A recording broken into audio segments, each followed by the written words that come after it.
കേരളത്തിലെ പ്രധാന ജലമേളകളിലൊന്നാണ് നെഹ്റു ട്രോഫി വള്ളംകളി. ആലപ്പുഴ ജില്ലയിലെ പുന്നമടക്കായലിൽ വർഷത്തിലൊരിക്കൽ അരങ്ങേറുന്ന ഈ ജലോത്സവം ഒട്ടനവധി മറുനാടൻ വിനോദസഞ്ചാരികളെ കേരളത്തിലേക്ക് ആകർഷിക്കുന്നു.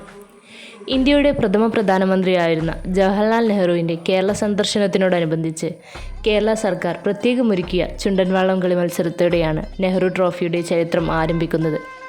1952 ഡിസംബർ 21 ആദ്യമായി മത്സരം അരങ്ങേറിയത്. ചുണ്ടൻ വള്ളങ്ങളുടെ തുഴയെറിഞ്ഞുള്ള പോരാട്ടങ്ങളിൽ ആവേശം നിറഞ്ഞ നെഹ്റു സകല സുരക്ഷാ ക്രമീകരണങ്ങളും അവഗണിച്ച് ഒന്നാമതെത്തിയ നടുഭാഗം വള്ളത്തിൽ കയറുകയും ആവേശപ്രകടനം നടത്തുകയും ചെയ്തു.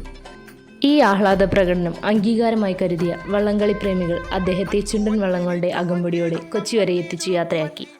തിരിച്ച് ഡൽഹിയിലെത്തിയ ശേഷം സ്വന്തം കയ്യൊപ്പോടുകൂടി വെള്ളിയിൽ തീർത്ത ചുണ്ടൻ വള്ളത്തിൻ്റെ മാതൃക നെഹ്റു അയച്ചു നൽകി. ഈ മാതൃകയാണ് പിന്നീട് വിജയികൾക്ക് നൽകുന്ന നെഹ്റു ട്രോഫിയായി മാറിയത്. തുടക്കത്തിൽ പ്രൈം മിനിസ്റ്റേഴ്സ് ട്രോഫി എന്നായിരുന്നു വള്ളംകളി അറിയപ്പെട്ടിരുന്നത്. പിന്നീട് 1969 ജൂണിൽ ചേർന്ന വള്ളംകളി സമിതി നെഹ്റുവിനോടുള്ള ആദരവ് കാരണം കപ്പിന് നെഹ്റു ട്രോഫി എന്ന് പേര് കൊടുത്തു. ആഭ്യന്തരവും അന്താരാഷ്ട്രവുമായ ആയിരക്കണക്കിന് വിനോദസഞ്ചാരികളെ ഇത് ആകർഷിക്കാനിടയാക്കി. മത്സരം ടൂറിസത്തോടൊപ്പം കേരളത്തിൻ്റെ സമ്പന്നമായ സംസ്കാരത്തിൻ്റെ പ്രതീകം കൂടിയായി മാറി. നെഹ്റു ട്രോഫി വള്ളംകളി കേരളത്തിൻ്റെ സാംസ്കാരിക മഹോത്സവം മാത്രമല്ല, കേരളത്തെ ലോകത്തിനു മുന്നിൽ പരിചയപ്പെടുത്തുന്ന ഒരു ഗ്ലോബൽ ഫെസ്റ്റിവൽ കൂടിയായി മാറി. ഇത്തവണത്തെ മത്സരം നടക്കുന്നത് ഓഗസ്റ്റ് 30-നാണ്.